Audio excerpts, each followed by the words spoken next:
bibliotecario. Chicos, chicas, desde dónde arranque yo hoy va a depender mucho de qué hayan podido ustedes avanzar con el videito o el documento o todo de la clase 13, ¿sí? El que subí la semana pasada. No les voy a preguntar si leyeron, si vieron el video, porque no tiene sentido. Voy a comenzar la clase con una... A ver, en la clase 13 y esta, la 14 y la que voy a subir hoy, habla del juego en las clases de educación física, ¿sí? ¿Ustedes qué piensan sobre el juego? No lo centremos en un nivel.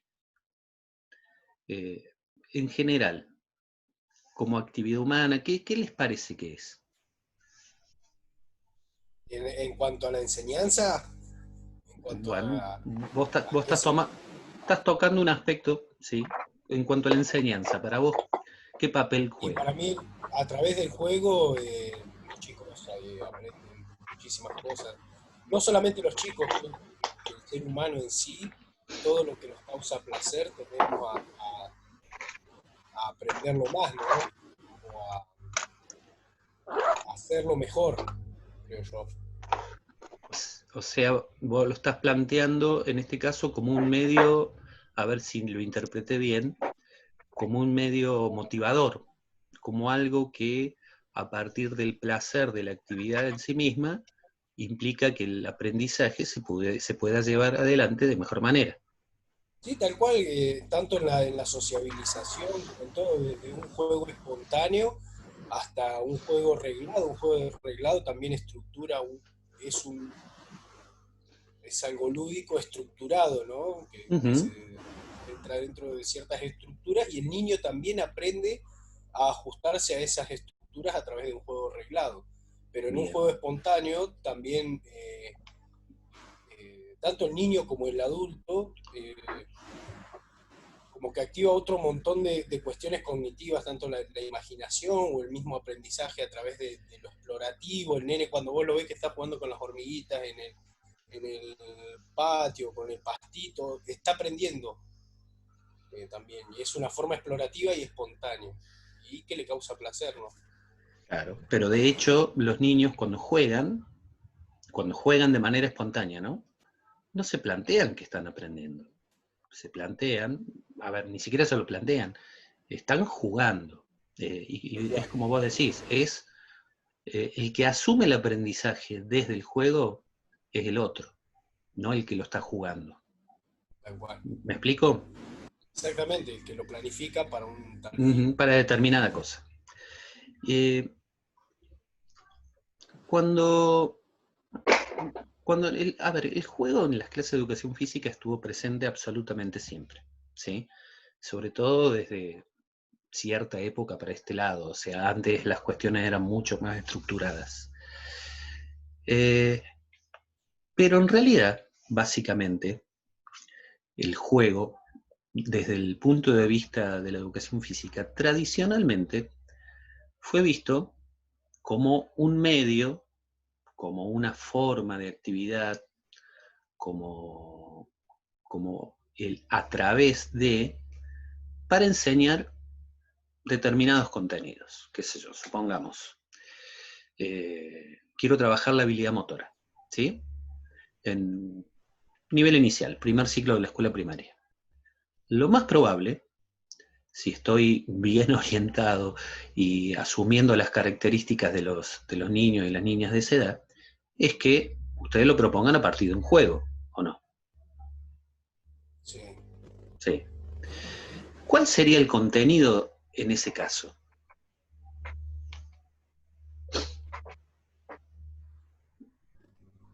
¿El juego o la habilidad motora? ¿Dónde está la intención docente? La motora.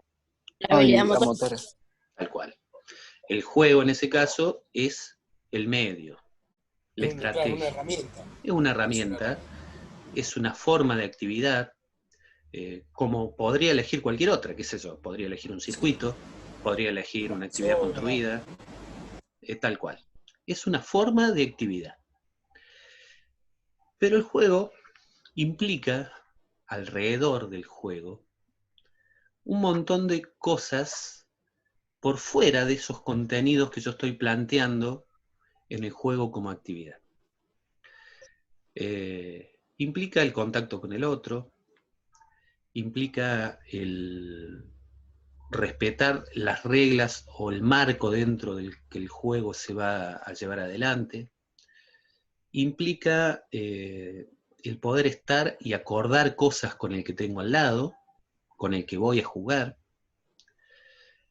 implica el objetivo del juego, el reconocer el objetivo del juego. Sin duda, todo juego, más allá de que sea un juego totalmente simple, aún los cooperativos, tienen un objetivo en sí mismo, por el cual yo voy a llevar adelante el juego. Si el que juega no reconoce esos objetivos, difícilmente pueda llevar adelante el juego. ¿Me explico? Entonces, dentro de nuestras clases partimos de esa doble base del juego. A ver, les voy a compartir un poquito esto. Ese doble rol que tiene el juego en nuestras clases, ustedes lo pueden ver, yo creo, más claramente como actividad, como tarea, como medio motivador, por el cual voy a estar aprendiendo determinados contenidos jugando, ¿sí? Cuando yo tomo el juego como actividad, como tarea, como la forma de enseñar, no estoy prestando toda la atención en la constitución del juego en sí misma, en los objetivos del juego, en las formas de jugar. Estoy prestando atención, o debería estar prestando atención, a partir de mis intervenciones, a partir de mis intenciones docentes, en lo que quiero enseñar a partir del juego, ¿no es así? Volvamos al ejemplo de un juego donde yo planteé la habilidad motora. Un juego, por ejemplo, con un montón de saltos. Bueno, mi intención docente va a estar orientada hacia esa habilidad, no hacia las formas de jugar, hacia las cosas necesarias para jugar. Pero, por otro lado, y esto no lo estoy inventando yo, no lo dice Diego Picconi, el juego, en todos los diseños curriculares, en el que busquen, en el que encuentren, lo van a encontrar como contenido.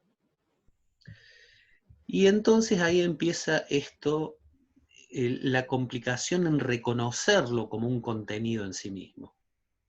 Es decir, en algún momento de mi planificación anual, de mi plan para todo un año de trabajo, yo debería abordar el juego por el juego en sí mismo, olvidándome de lo que yo puedo enseñar a partir del juego en base a otros contenidos. ¿Se va tornando así como medio complejo o se puede llegar a ver?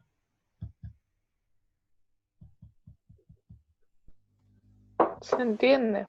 ¿Se entiende? Ya entendí. Qué bueno. Soy re buen profe. No, mentira. Esperemos que sí se entienda. De hecho, a ver, que el juego esté en las currículas parte a partir de una forma de asumirlo como un bien cultural, como parte de la cultura de un montón o un grupo de personas.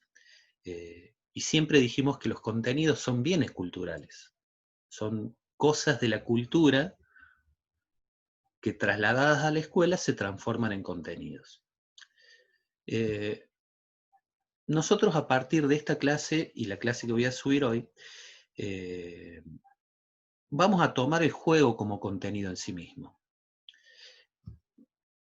Pero antes de eso, para cerrar esto del juego como actividad, básicamente es una forma en la que el docente planifica como medio motivador, como estrategia didáctica, como forma placentera de poder abordar otros contenidos dentro de las clases, ¿sí? Pero lo que a nosotros nos interesa hoy no es exactamente esto, sino es el poder ver qué contenidos yo trabajo cuando estoy trabajando el juego como contenido. En los niños el juego es una actividad espontánea, ¿no es así?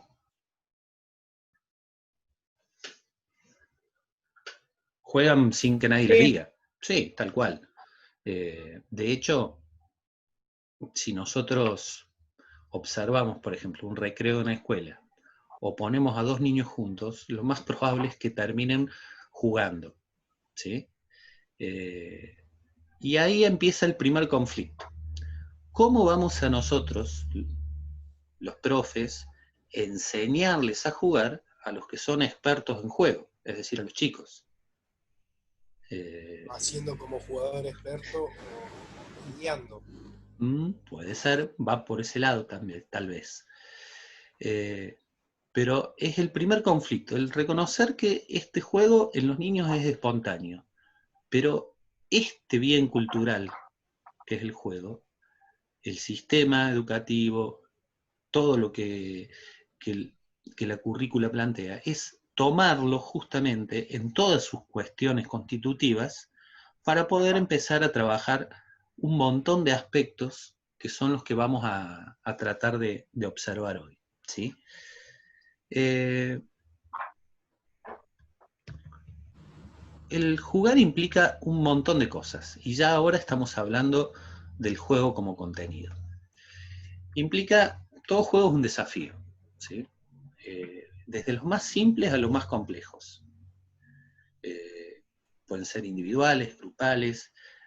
Cualquier tipo de juego implica el superar alguna dificultad. Mínima, pequeña, grande.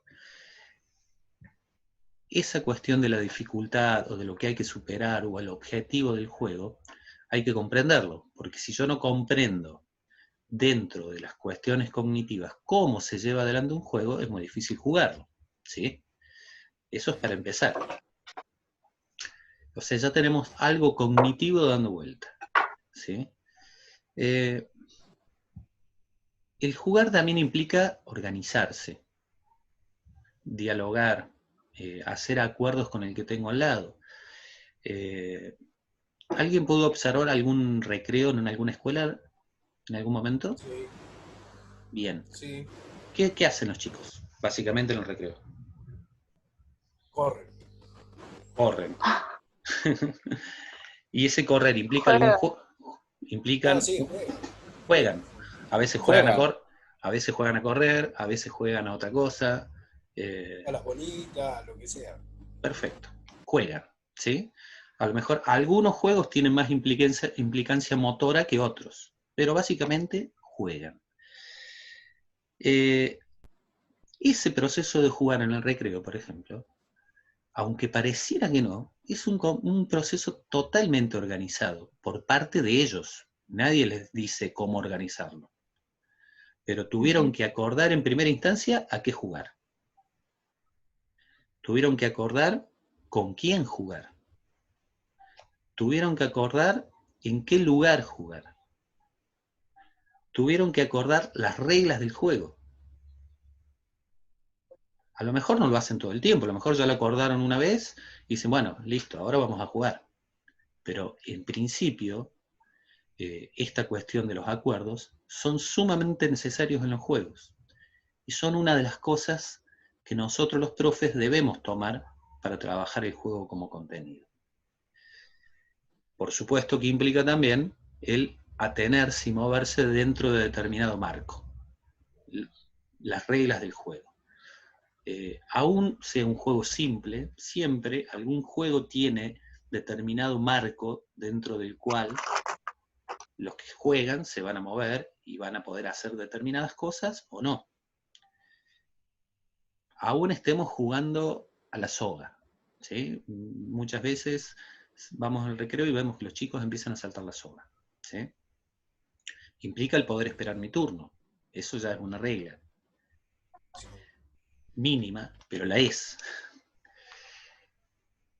Ahora, pareciera que yo estoy hablando todo esto desde las instancias espontáneas del juego. Cuando nosotros planificamos juegos en nuestra clase, olvidándonos del resto de los contenidos, sino tomando el juego como el contenido en sí mismo, abordamos todas estas cosas que espontáneamente los chicos hacen para poder fomentarlas, para poder propiciar acuerdos, para poder propiciar formas de resolver los juegos a partir de nuestras intervenciones. Miren qué otras cosas implica el jugar. Implica el hacer vínculos. El juego básicamente es una estructura social, ¿sí? El poder reconocer que el que tengo al lado es necesario para jugar, ¿sí? Si no, veríamos un cúmulo de niños solos en el recreo haciendo cosas individuales, y eso no es lo más habitual. Cualquier juego también implica el reconocer cómo se lleva adelante, entender cómo se resuelve. Implica también el poder desarrollar de alguna manera un pensamiento táctico.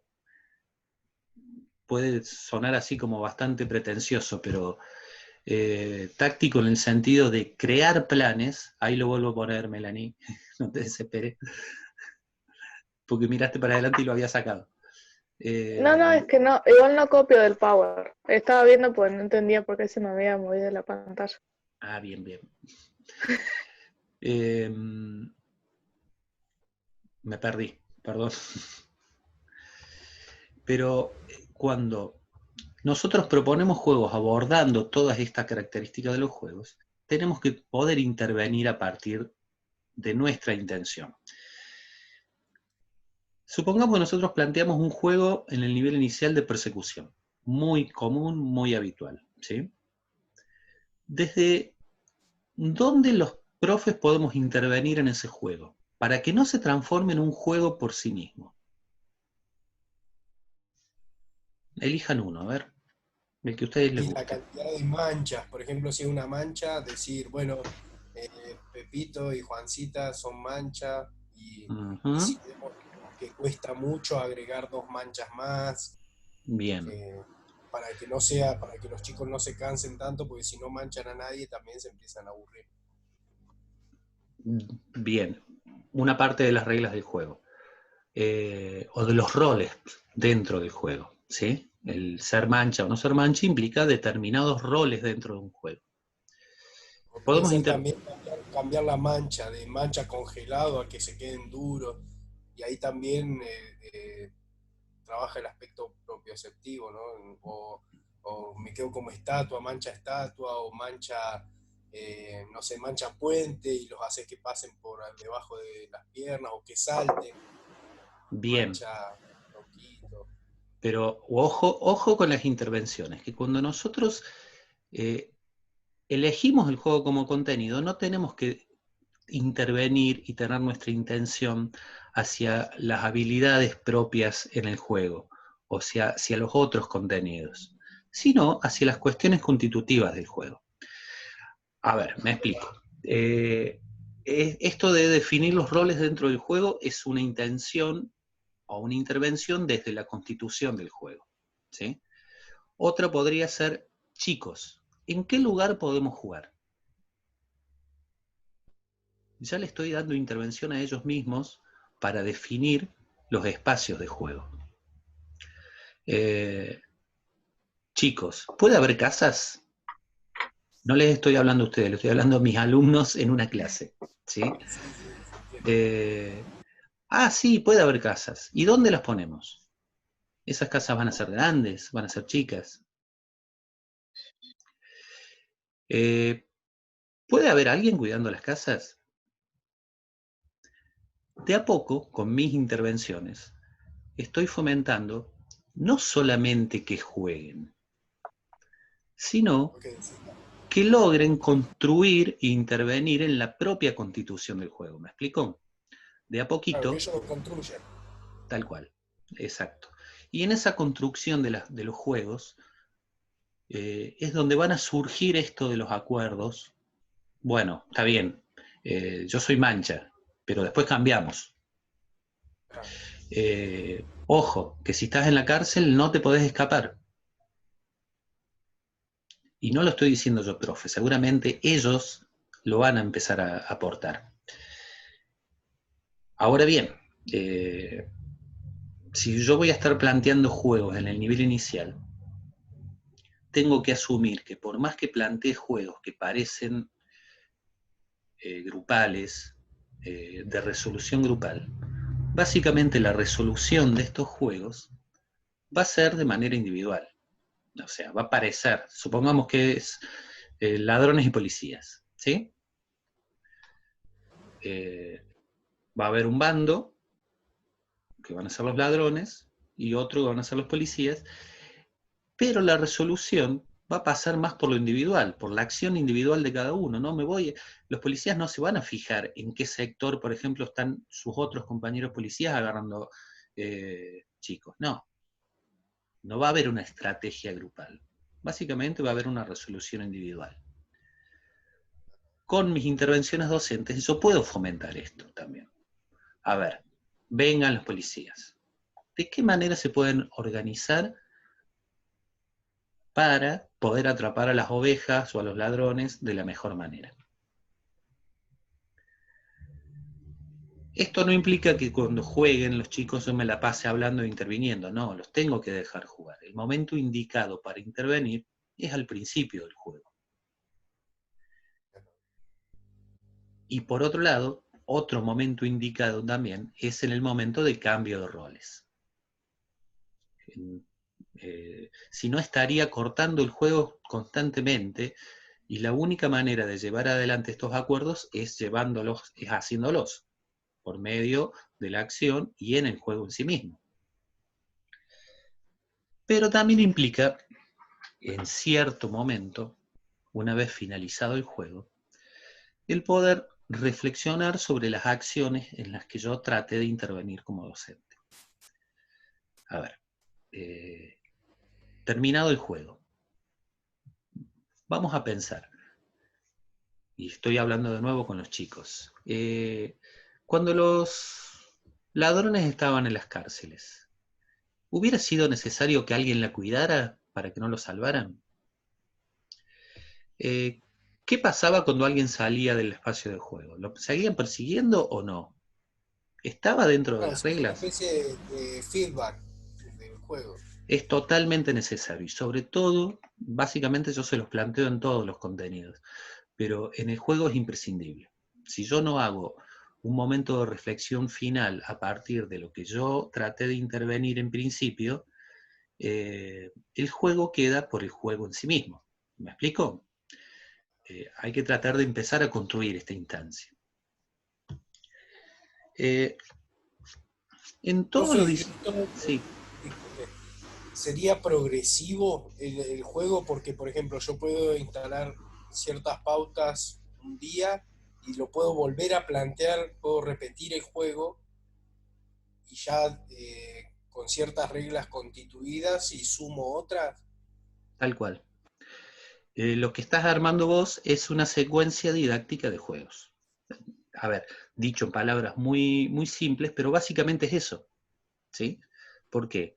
Porque vos a partir de un juego inicial fuiste creciendo en complejidad o aportando nuevos componentes al juego que a lo mejor lo van a terminar cambiando, en definitiva. Sí, y llegarían igual por más de que el docente no interviniese. Mm, ¿A, ¿A qué? ¿Llegarían igual a qué? A esa estructuración de juego o a esas reglas de juego. Porque en el juego espontáneo también se dan reglas y no, si no hay intervención. No sé, yo recuerdo cuando era chico, por ejemplo, en la canchita si faltaba uno, bueno, se juega con arquero volante. Sí. Con arquero volante. O sea, era Sí, arquero y volante. Y era una regla que estaba como implícita, ¿no? No sé. sí, tal cual. A ver, en realidad sí, Bruno, se llegaría a esa instancia. Pero lo imprescindible es empezar a aportar cuestiones a las que no se llegarían. Por ejemplo, si nosotros proponemos un juego inicial y lo complejizamos a partir de otras reglas, lo más probable es que cuando se lleve adelante el juego se encuentre el objetivo de juego desde otro lado. En cambio, en los juegos espontáneos, por lo general, no hay una complejidad creciente. Es como vos decís, se establecieron las reglas y ya son utilizadas en el momento que haga falta, ¿sí? A partir de las intervenciones docentes yo puedo ir creciendo en complejidad. ¿Me explico? Sí, tal cual. Por ejemplo, en la En las organización de los... capacidades resolutivas de los niños, o sea, tal cual. capacidad. En un recreo, cuando yo veo y observo los juegos, por lo general los juegos surgen tan rápido porque ya hubo una cuestión de organización previa. Tal cual. Que a lo mejor fue o en el aula, o fue otro día, o fue el año anterior, pero la constitución de ese juego ya estuvo, ¿sí? Y los niños tienden a repetir los mismos juegos habitualmente. A las cuestiones conocidas, a las cuestiones que les son seguras, a las cuestiones que les son habituales y además que les dan placer, ¿sí? Nosotros como profes tenemos que intervenir desde otro lado. El poder ir mostrándoles juegos nuevos, juegos diferentes, juegos en los que la resolución pase en determinado momento más a lo grupal que a lo individual. Pero es un camino no de una clase ni de un ratito, sino es un proceso bastante largo. Y de hecho, todos los diseños curriculares toman el juego en todos los momentos, no solamente en el nivel inicial, sino que en el primer ciclo, en el segundo ciclo y en el tercer ciclo de la escuela primaria. Por lo tanto, es un proceso bastante extenso y bastante largo. A ver, vamos a compartir de nuevo. Cuando nosotros presentamos juegos en el nivel inicial, ya centrándonos en ese momento, en principio nos tenemos que valer de las características propias de estos chicos, ¿sí? De cómo son. Egocéntricos en buena medida, es decir, sin poder ver el punto de vista del otro y resolviendo todo desde lo individual. Tienen mucha capacidad para recurrir a lo simbólico, es decir, crear una situación de fantasía a partir de cuestiones o de cosas reales.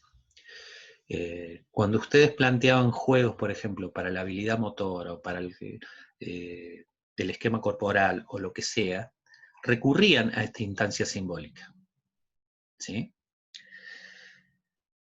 ¿Qué juegos puedo presentar en el nivel inicial? Básicamente, todos los juegos que son de persecución, individuales y grupales, uno contra todos, todos contra uno, en el que el profe inicialmente sea el perseguidor. Juegos masivos, juegos por bandos, que van a parecer que son de resolución grupal, pero que en definitiva se resuelven desde lo individual. Juegos con roles y sin roles definidos, juegos con refugios y sin refugios. Y tenemos que abordar también los juegos propios de la cultura de cada lugar. Si estamos trabajando en determinado espacio, en determinado lugar, seguramente va a haber juegos que se jueguen en ese lugar determinado. ¿Por qué no un día, por ejemplo, que los chicos traigan sus juegos desde la casa y que los propongan ellos? ¿Sí? ¿Por qué no un día hacer una jornada de juegos con los padres y que ellos les cuenten a los chicos a qué jugaban cuando eran chicos? Son todas formas de poder tomar el juego como un bien cultural y poder ir llevándolo adelante. Cuando pasamos al primer ciclo de la escuela primaria, la cosa no cambia del todo. Sigue siendo bastante similar. Pero paulatinamente esta resolución individual de los juegos de los chicos de nivel inicial tendría que empezar a fomentar una resolución un poco más compartida y grupal. Vamos a ir de nuevo con el ejemplo de el lobo y las ovejas, ¿sí? Lo más probable es que en nivel inicial este juego se resuelva individualmente, por más que parezcan grupos. Empezada la escuela primaria, empezado el primer ciclo de la escuela primaria, primero y segundo grado, yo puedo desde mis intervenciones ir fomentando otras cosas. A ver, lobos, vengan para acá. ¿Pueden crear un plan para atrapar a las ovejas de la mejor manera y más rápido? Previo al juego, ¿sí? Si yo se los corto el juego me van a odiar, pero previamente puedo hacer esta intervención. Ovejas, vengan para acá. ¿De qué manera podrían ustedes moverse para evitar ser atrapadas? La respuesta más rápida va a ser corriendo rápido. Bueno, pero ahora pónganse a pensar, ¿qué lugares son los más indicados para que no los atrapen? Lo que tenemos que fomentar es un jugador inteligente.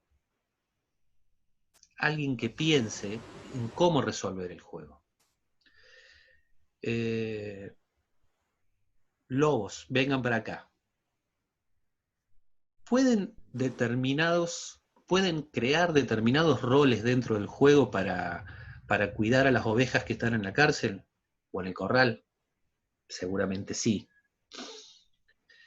Todas estas instancias de organización yo las tengo que habilitar, las tengo que fomentar, porque si yo les doy todas las respuestas previamente, básicamente van a estar jugando a lo que yo quiero, como yo lo digo y como yo estructuré el juego en mi cabeza. Si yo habilito esta instancia de construcción del juego, entonces voy a estar fomentando esto del pensamiento lógico, voy a estar fomentando esto del crear planes para resolver el juego. Como que está estimulando lo cognitivo del alumno. Tal cual. Y el juego es básicamente, es una estructura cognitiva. Porque además... Me sirve a mí para aprender también. Como docente yo aprendo de esa resolución que llevan los niños, ¿no? Porque además es un desafío. Si ellos lo resuelven, yo ya tengo que redoblar la estrategia, claro, para que el juego siga siendo motivador. ¿Me explico? Porque si no, se muere. Gonzalo, esto del pensamiento cognitivo dentro del juego es fundamental. Y es, en definitiva, bien, lo que nosotros debemos tratar de fomentar.